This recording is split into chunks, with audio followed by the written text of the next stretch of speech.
Hello বন্ধুরা, কেমন আছো? আশা করি তোমরা খুব ভালো আছো। তো বন্ধুরা, আজকে তোমাদের দেখাবো যে কাঁকুরগাছির জাগ্রত মনসা মায়ের মন্দিরে কিভাবে যেতে হবে।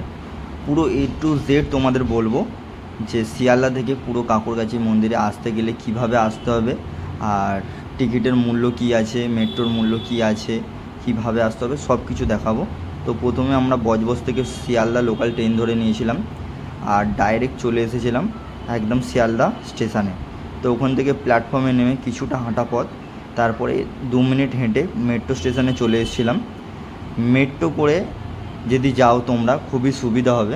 সবাইকে বলবো যে তোমরা যদি মেট্রো করে যাও, মাত্র একটা স্টপেজ পরেই, শিয়ালদার পরেই হচ্ছে ফুলবাগান। তো তোমরা যদি ফুলবাগান স্টপেজে নেমে যাও সবথেকে তোমাদের সুবিধা হবে। তারপরে বলছি তোমাদের এক এক করে। তো প্রথমে আমি টিকিটের লাইনে প্রথমে দাঁড়িয়ে গিয়েছিলাম। তো ওখানে টিকিটটা প্রথমে কেটে নেবো। এখানে টিকিটের মূল্য হচ্ছে মাথাপিছু 10 টাকা করে। তো আমি আর আমার বউ যেহেতু গিয়েছিলাম 20 টাকার মধ্যে হয়ে গেছিলো, 10 টাকা করে মাথাপিছু টিকিট। তো চলো তারপরে বলছি যে কীভাবে কোন জায়গায় নামতে হবে না নামতে হবে, কীভাবে যেতে হবে, সব কিছু পুরো ভিডিওটা দেখলেই তোমরা বুঝে যাবে। তো ভিডিওটা দেখতে থাকো। তারপরে মেট্রোর জন্য কিছুক্ষণ অপেক্ষা করছিলাম। তো আমাদের মেট্রো চলে এসেছে। তো এবারে আমি উঠে যাব আমরা। তো উঠে গেলাম মেট্রোর ভেতরে। তারপরে এখান থেকে বেশিক্ষণ নয়, মাত্র একটা স্টপেজ। তো একটা স্টপেজ পরেই আমরা নেমে গেলাম।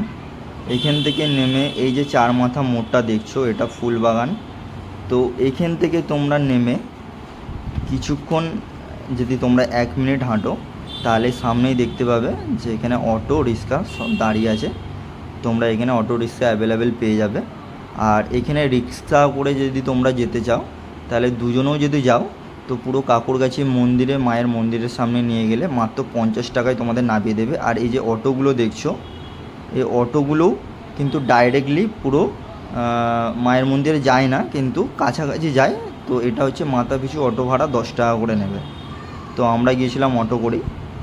তো অটো করে কিছুটা গিয়ে তারপরে এই নেমে যেতে হবে। নেমে কাউকে যদি তোমরা জিজ্ঞাসা করো যে কাঁকুরগাছি মায়ের মন্দিরে, যে কেউ বলে দেবে।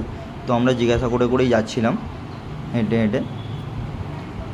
কিন্তু আমাদের সাথে একটা মানে কি বলবো, আমরা যেহেতু জানি না, সেই জন্য আমাদের সাথে একটু ভুল হয়ে যায়। তো মন্দিরের সামনে যখন আমরা যাই, তো আমাদের যেহেতু জানা ছিল না, সেই কারণে আমরা গিয়ে দেখেই প্রথমে আমাদের একটা খুব মানে কি বলবো, এটা বলার ভাষা নেই। যেহেতু আমরা রবিবারে গিয়েছিলাম, তো গিয়ে দেখলাম মন্দিরটা বন্ধ, খুব খারাপ লাগে।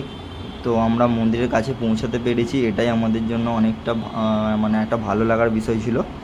তো এখানে তোমাদের লিস্টটা দেখিয়ে দিচ্ছি, তোমরাও কেউ ভুল করো না। তো এখানে মন্দির রবিবারে বন্ধ থাকে লেখা আছে। আর 7টা থেকে পুজো নেওয়া হয় 12টা পর্যন্ত। আর বিকাল 4টের পরে আবার খোলে পুরো একদম 6টা পর্যন্ত। তো যাই হোক, আমরা বাইরে দর্শন করে চলে এসেছিলাম। কিন্তু আমাদের মনটা খারাপ হয়ে গেছিলো যে আমরা দেখতে পেলাম না, ঠাকুরের মুখটা দর্শন করতে পারলাম না। সেই কারণে আবার কি করেছিলাম, আমরা বুধবারে গিয়েছিলাম। তো দেখতেই পাচ্ছ, এটা বুধবারের ভিডিও ফুটেজ। তো আমরা বুধবারে আবার এসেছি মায়ের মুখটা শুধু দর্শন করব বলে। তো আমরা, এটা বুধবারের ভিডিও। তো তোমরা যদি আসো, রবিবার বাদ দিয়ে তোমরা এসো, ঠিক আছে? 7টা থেকে মন্দির খোলা হয়। আর এখানে দেখতে পাচ্ছ ভীষণ ভিড় হয়েছিল। আর এখানে ভিড়টা আরও বেশি হয় মঙ্গলবার আর শনিবার করে, কিন্তু আমরা বুধবারে এসেছিলাম। এটা মোটামুটি মঙ্গল আর শনিবারে একদম বাইরে পর্যন্ত লাইন চলে যায়।